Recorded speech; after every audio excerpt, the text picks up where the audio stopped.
बिस्मिल्लाहिर्रहमानिर्रहीम।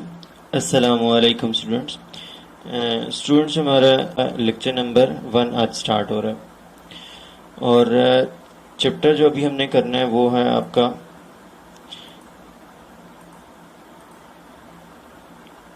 Chapter number 8, physical measurement of physical quantities का chapter है।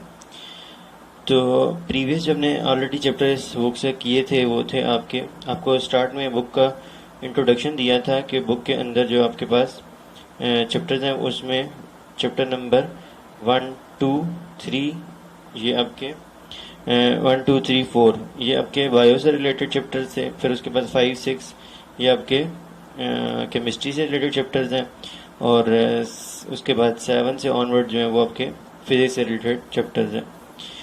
तो अब जो फिजिक्स से रिलेटेड सेक्शन था उसमें आपने 7 कर लिया था, 9, 10, 11 कर लिया था। तो अभी हम करेंगे चैप्टर नंबर 8। तो फिर हमारे पास फिजिक्स का सेक्शन जो है वो ख़त्म हो जाएगा और इसके बाद जो है वो हम चैप्टर करेंगे चैप्टर नंबर 5 एंड 6 जो केमिस्ट्री का सेक्शन है, तो वो भी हमारा ख़त्म हो जाएगा। तो इस तरीके से 2 सेक्शन जो है वो हमारे जो वो ऑनलाइन क्लासेस के अंदर इंशाल्लाह ख़त्म हो जाएंगे। लेकिन जो मेन चीज़ जो हमने यहाँ पर देखनी है आज वो ये कि ये जो चैप्टर नंबर 8 है मेजरमेंट ऑफ फिजिकल क्वांटिटीज़, ये मैंने आपको पहले क्यों नहीं कराया था। तो हालांकि 7 के बाद 8 ही आना था, 8 के बाद 9 आना था। तो लेकिन हमने 7 के बाद 9 किया था और 8 को स्किप कर लिया इस वजह से क्योंकि ये चैप्टर जो है वो आपके बुक के अंदर इसकी कोई स्पेसिफिक इतनी ज़्यादा डिटेल्स जो है वो यहाँ पर नहीं है कि आप इसको अच्छे तरीके से जो है वो अंडरस्टैंड कर सकें। और इस तरह से तो अगर हम यहाँ से इस चैप्टर को करते भी हैं तो फिर उसके बाद हमें दोबारा से जो है वो इसको चैप्टर को बाद में करना होता है। तो दिसंबर के बाद आपकी फिजिक्स स्टार्ट हो जाती है। तो इस वजह से अगर हम इसको अभी करते हैं तो दिसंबर के बाद आपको फिर से जो है वो फिजिक्स में भी यही चैप्टर क्लास 9th की जो फिजिक्स है वहाँ से आपको दोबारा से ये चैप्टर पढ़ना पड़ता है। तो बजाय इसके कि फिर हम इसको दो दो दो जगहों से जो है वो करें, तो इसलिए ये हमारे पास ये बेटर ऑप्शन है कि हम इसको यहीं से स्टार्ट करते हैं क्लास 9th की फ़िज़िक्स से और इसको यहीं से करते हैं। डिटेल चैप्टर होगा तो लेकिन ये है कि हम इस पर नंबर ऑफ़ लेक्चर्स जो हैं वो ज़्यादा यूज़ करेंगे तो और इसको डिटेल के साथ करेंगे ताकि आपकी एक अंडरस्टैंडिंग भी हो जाए इन चीज़ों के बारे में। वो चैप्टर आप देख चुके हैं, चैप्टर का नाम भी वही है, एग्जैक्टली वही चैप्टर है, लेकिन यहाँ पे ऑब्वियसली बहुत ज़्यादा जो है वो डिटेल के साथ है। तो स्लोली करेंगे यहाँ से ताकि आप ये ना समझें कि हम फिजिक्स कर रहे हैं तो बड़ा कोई मुश्किल काम है। तो इसी वजह से थोड़ा सा स्लो पेस पे काम रखा जाएगा, लेकिन ये कि आपने साथ साथ जो है ना अपनी अंडरस्टैंडिंग डेवलप करनी है और साथ साथ इस चैप्टर को प्रिपेयर करना है। तो ये आप चैप्टर इजीली हैंडल कर सकते हैं, इतना कोई प्रॉब्लम नहीं है। तो हाँ, इस चैप्टर के अंदर जो चीज़ें आपने करनी है वो आपको थोड़ा और तरीके से जो है वो हैंडल करनी होंगी। वो ये कि इस चैप्टर के अंदर आपके पास आपको नोट्स लिखवाए जाएंगे। चैप्टर के अंदर क्वेश्चन और आंसर्स वो थ्रू द चैप्टर आपको लिखवाए जाएंगे, वो आपने नोट डाउन करने हैं और उनको प्रिपेयर भी करना है, क्योंकि ये जो है ना यही चैप्टर है जो आगे जाके अपने फिजिक्स में प्रिपेयर करना होता है। तो फिर ऑब्वियसली फिर आपको जब क्योंकि पता है आपको वहाँ पर तो इन बिटवीन भी चीज़ें एग्ज़ाम में आती हैं, तो इस वजह से आपको इन बिटवीन नोट्स जो हैं वो रिक्वायर होते हैं। फिर तो अब हम स्टार्ट करते हैं इस चैप्टर को। इस चैप्टर के अंदर कुछ एक्स्ट्रा डिटेल्स जो है वो बहुत सारी होंगी जो हमारी वहाँ पे चैप्टर 8 में नहीं थी साइंस के अंदर, तो इसलिए आपको थोड़ा सा मे बी डिफरेंट लग रहा हो, लेकिन ये कि स्लोली हम इसको देखते जाएंगे और साथ साथ आपको गाइड किया जाएगा कि आपने क्या लिखना है, क्या करना है, क्या प्रिपेयर करना है और इस तरीके से आपके लिए ये रिलेटिवली इजी हो जाएगा। तो चैप्टर का नाम है फिजिकल क्वांटिटीज एंड मेजरमेंट्स, लेकिन चैप्टर जो है वो उसके अंदर स्टार्ट के अंदर कुछ इंट्रोडक्शन दिया गया फिज़िक्स के बारे में, साइंस के बारे में और फिज़िक्स के बारे में। तो जिसके अंदर मोर स्पेसिफिकली जो है वो आपके पास ये एक स्टेटमेंट है, यहाँ से हमारी बात स्टार्ट होती है कि ये स्टेटमेंट किसने दी हुई है, लॉर्ड केल्विन ने। तो क्वेश्चन नंबर 1 जो है वो आपका वो इस चैप्टर के बारे में आपने चैप्टर के ऊपर हेडिंग दे देनी है ये चैप्टर स्टार्ट करने के लिए। और फिर उसके बाद आपका क्वेश्चन नंबर 1 होगा define statement of Lord kelvin. तो वो क्या स्टेटमेंट है ये आपके पास लिखी हुई है। अगर आपके पास किसी के पास 9th फिजिक्स की बुक नहीं है तो कोई इशू नहीं है, आपको यहाँ पे सब कुछ जो है वो लेक्चर के अंदर दिखाया जा रहा होगा। आप यहाँ से भी नोट डाउन कर सकते हैं और बुक को इजीली जो है वो आप डाउनलोड भी कर सकते हैं। Physics Punjab text book board just Google करेंगे और पहले लिंक को ही ओपन करेंगे, आपके पास बुक जो है वो इजीली डाउन हो जाती है। वहाँ पे जाके सर्च करें थोड़ा सा। तो ये आपके पास लॉर्ड केल्विन की स्टेटमेंट है। ये क्या कहता है? कहते हैं when you can measure what you are speaking about and express it in numbers. जब आप किसी चीज़ को मेजर कर सकते हैं, उसके बारे में उसको नंबर्स की फॉर्म में एक्सप्रेस कर सकते हैं, तो वो कहता है कि फिर तो आपका नॉलेज जो है वो उसके बारे में ठीक है, आप उसके बारे में कुछ ना कुछ जानते हैं। फॉर एग्जांपल एक टेबल है, फॉर एग्जांपल एक चेयर है, फॉर एग्जांपल इस तरह से कोई रेफ्रिजरेटर है, कोई डेली लाइफ की बहुत सारी हज़ारों चीज़ें हमारे सामने होती हैं। उनके बारे में, उनका मैथ्स के बारे में बात कर सकते हैं, उनके लेंथ, एरिया, टेम्परेचर, बहुत सी चीज़ों के बारे में बात कर सकते हैं तो नंबर्स की फॉर्म में। तो इस वजह से हम उन चीज़ों के बारे में कुछ ना कुछ जानते होते हैं। इसी स्टेटमेंट का जो अगला हिस्सा है वो क्या कहता है? वो कहता है when you can not measure what you are speaking about और you can not express it in number. जब आप किसी चीज़ को मेजर नहीं कर सकते या आप किसी चीज़ को नंबर्स की फॉर्म में एक्सप्रेस नहीं कर सकते, बयान नहीं कर सकते कि इसकी लेंथ कितनी है, इसका वॉल्यूम कितना है, इसका एरिया कितना है, तो इसका मैथ कितना है, तो फिर आपका नॉलेज उस चीज़ के बारे में, your knowledge is of meagre end of unsatisfactory kind. आपका नॉलेज जो है वो इसके बारे में बहुत ही ना होने के में बराबर है, या जो है वो नाकाबिले भरोसा है, या तसल्ली बख्श कोई चीज़ आप उसके बारे में बात नहीं कर सकते। आपको उसका आपका नॉलेज जो है उसके बारे में कोई तसल्ली बख्श चीज़ नहीं है। किस चीज़ की बात हो रही है? जिस चीज़ को आप मेजर नहीं कर सकते, जिस चीज़ को आप एक्सप्रेस नहीं कर सकते नंबर्स की फॉर्म में। फॉर एग्जांपल जो है वो जो है हम में से कोई स्टूडेंट जो है वो उठे और क्लास में और कहे कि जी सर मैंने रात को अपने कमरे के छत के ऊपर रेड कलर का जो है ना वो जिन देखा था। तो अब वो लाजमी सी बात है कि उसकी बात को हम सारे मजाक समझेंगे, कोई इसको इतना इम्पोर्टेंस नहीं देगा। क्यों? क्योंकि वो एक ऐसी चीज़ के बारे में बात कर रहा है जिसका मैथ्स नहीं है, जिसके बारे में आप लेंथ, वेट, एरिया, इस तरह की कोई चीज़ जो है वो डिफाइन नहीं कर सकते। तो इस तरह से हम इस तरह जिस तरह की चीज़ें होती हैं उनके बारे में हमारा नॉलेज जो है वो लॉर्ड केल्विन साहब के मुताबिक जो है वो हमारा अनसेटिस्फैक्ट्री है। मतलब वो चीज़ें जो आपको दिखाई दे सकती हैं सिंपल वर्ड्स में, उनके बारे में आपका नॉलेज ठीक होगा। वो चीज़ें जब आपको दिखाई नहीं देती उनके बारे में लॉर्ड केल्विन साहब फरमाते हैं कि वो उनके बारे में आपका नॉलेज जो है वो अनसेटिस्फैक्ट्री काइंड का होता है। तो मतलब वो चीज़ें जो आपको दिखाई नहीं देती उनमें क्या है, उनके अंदर आपके पास जो है वो आपकी डेली लाइफ की जो फीलिंग्स होती हैं, ठीक है, आपकी थिंकिंग्स होती हैं, खुशी, गम, सच, झूठ, ये सब चीज़ें जो हैं लाजमत इनको नंबर्स की फॉर्म में एक्सप्रेस नहीं किया जा सकता।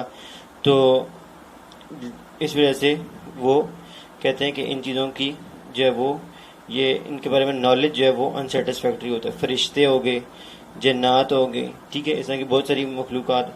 अब जो है ना वो उनके कहने के मुताबिक जो है ये हमारा नॉलेज इन चीज़ों के बारे में अनसेटिस्फैक्ट्री, वरना बहुत सारी चीज़ें हैं खुद इस तरह की हैं कि जो आंखों से दिखाई नहीं देती, तो लेकिन डेली लाइफ के अंदर एग्जिस्ट करती हैं।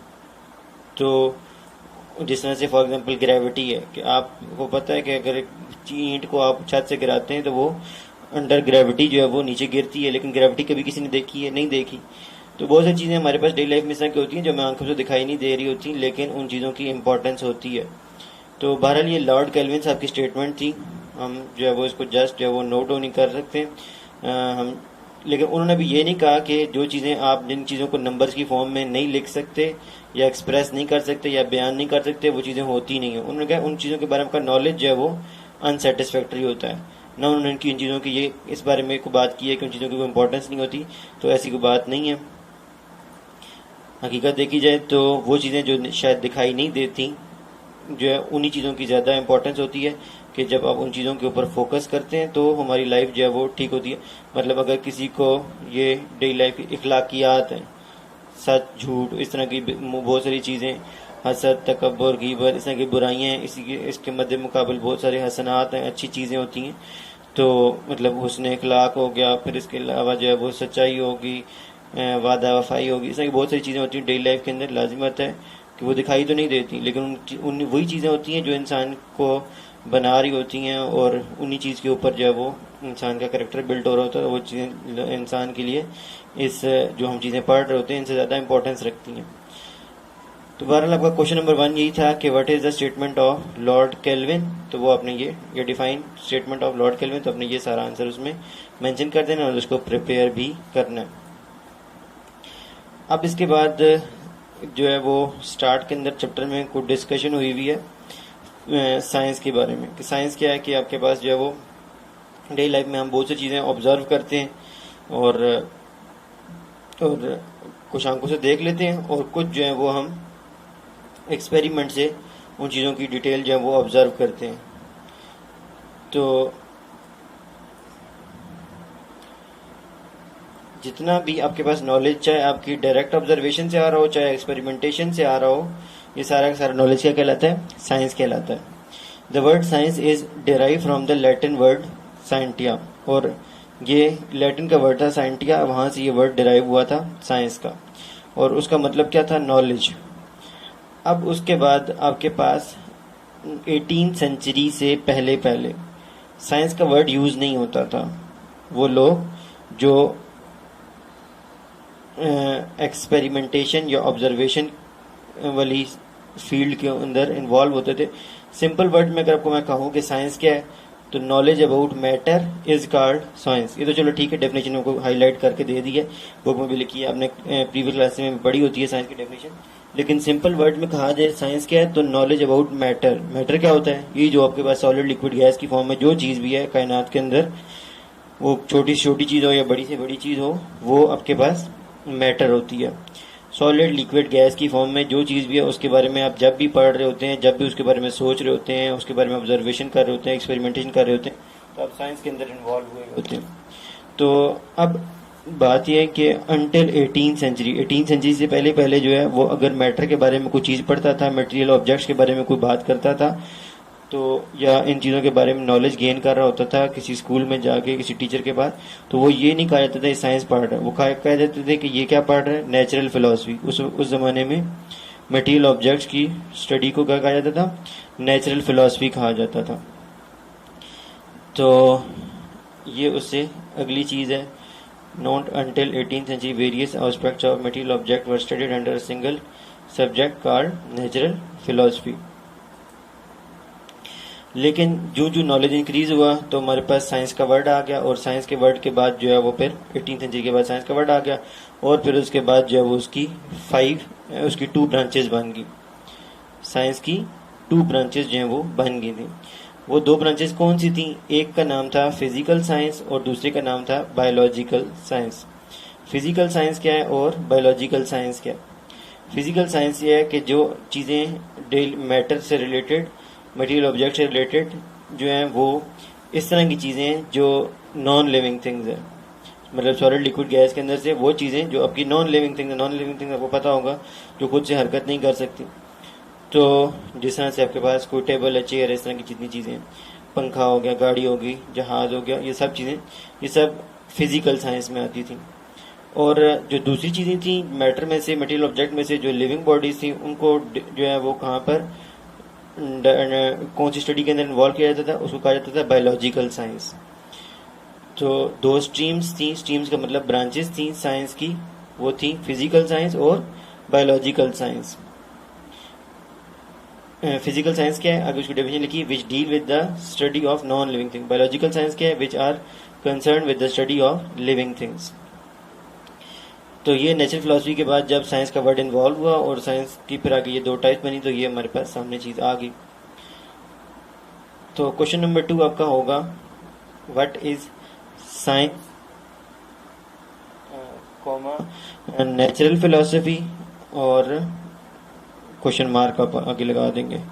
व्हाट इज साइंस, या इस तरह से लिख दीजिएगा, what is science and natural philosophy, और ये क्वेश्चन मार्क आगे लगा दीजिएगा। फिर उसके बाद उसी क्वेश्चन मार्क के आगे लिख दीजिएगा also define the types of science, कि साइंस की टाइप्स जो है वो भी डिफाइन कर दें।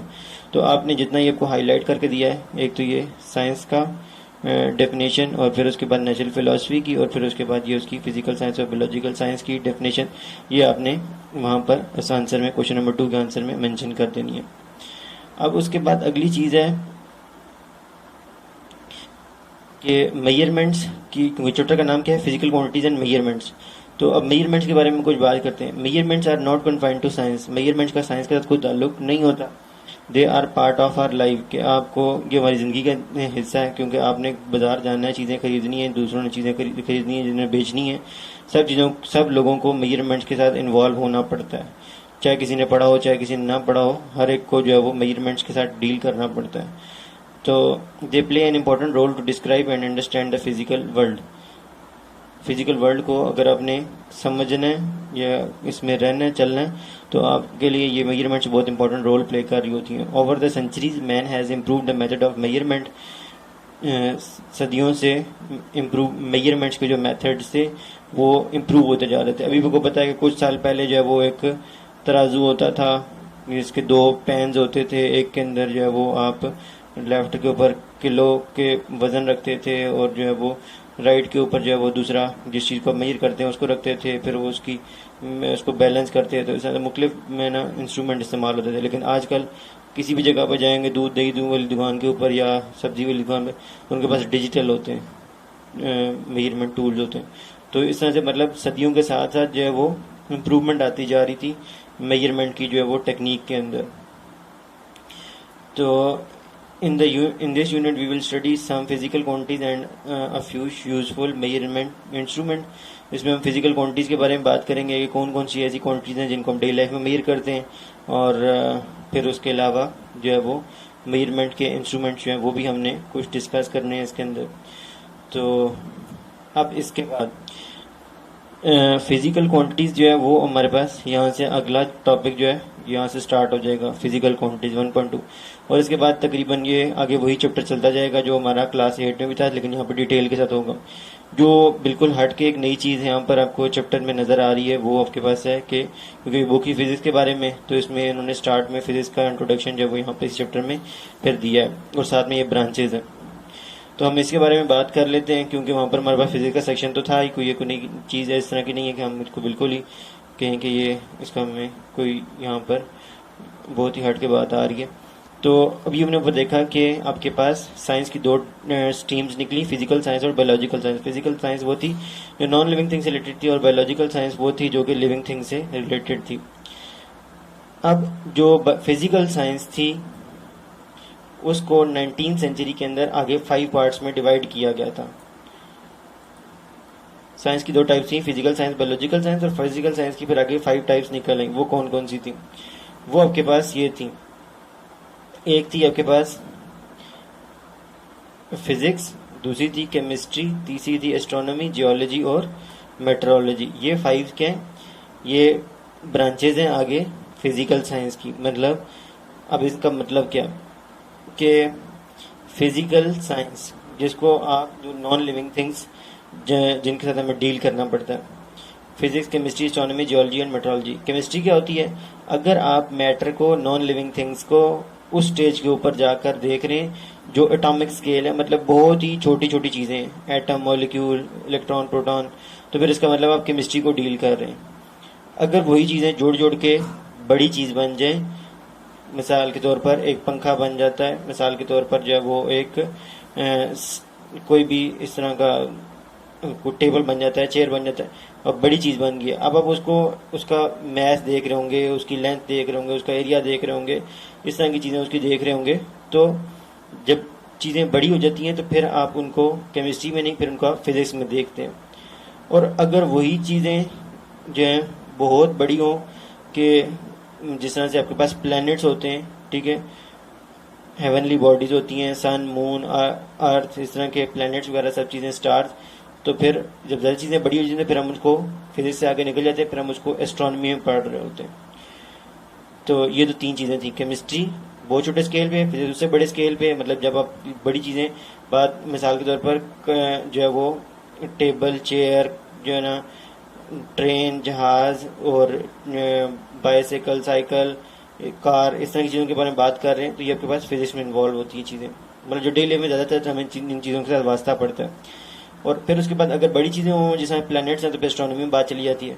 और अगर ये तो इस तरह से 3 चीज़ें थी साइज़ के लिहाज से। अब उसके बाद अर्थ के लिहाज से, अगर आप अर्थ की सरफेस के नीचे चीज़ों को डिस्कस कर रहे हैं उसको कहते हैं जियोलॉजी, मतलब जो अर्थ के नीचे लेयर्स होती हैं, क्रस्ट और इस तरह से जितनी भी नीचे लेयर्स हैं उनके बारे में अगर हम बात कर रहे हैं तो वो फिर जियोलॉजी होती है। और अगर हम अर्थ की सरफेस से ऊपर बात कर रहे हैं, एटमॉस्फेयर की बात कर रहे हैं, जो हमारी ऊपर की आबो हवा है, ठीक है, तो मतलब यहाँ से अगर हम 10 किलोमीटर पर जाते हैं, 30 किलोमीटर पर जाते हैं, तो ये जितना हमारे पास अर्थ की सराउंडिंग के अंदर रीजन आता है, ठीक है, इसके बारे में अगर हम बात करते हैं तो वो फिर मेट्रोलॉजी होती है। मतलब अगर अर्थ के सरफेस के नीचे बात करें तो जियोलॉजी, अर्थ की सरफेस ऊपर बात करें तो मेट्रोलॉजी होती है। ये आगे फिजिकल साइंस की फिर आगे 5 डिफरेंट ब्रांचेस थी। अब आगे जाकर उनमें से जो हम फिजिक्स पढ़ते हैं तो फिजिक्स की फिर आगे अपनी आगे काफ़ी सारी ब्रांचेज हैं, उनमें से 9 ब्रांचेज जो हैं वो आपकी बुक के अंदर डिस्कस हुई हुई हैं। तो इनको अब हम लेक्चर नंबर 2 में डिस्कस करते हैं। अभी तक जितना हो गया, ये आपका क्वेश्चन नंबर 3 था, what are the types of physical science. तो उसमें अपने ये जस्ट 5 नाम जो हैं वो नेम मेंशन कर देने, तो ये आपका आंसर बन जाएगा। इसके बाद आपका नेक्स्ट होगा question number 4, write down the branches of physics. उसके अंदर अपनी ये सारी ब्रांचेज नोट डाउन कर देनी है और फिर हम इसको भी नेक्स्ट लेक्चर के अंदर इंशाल्लाह जो है वो समझ लेंगे कि यहाँ पर ये क्या क्या ब्रांचेज हैं। अभी के लिए अल्लाह हाफिज़ वस्सलाम।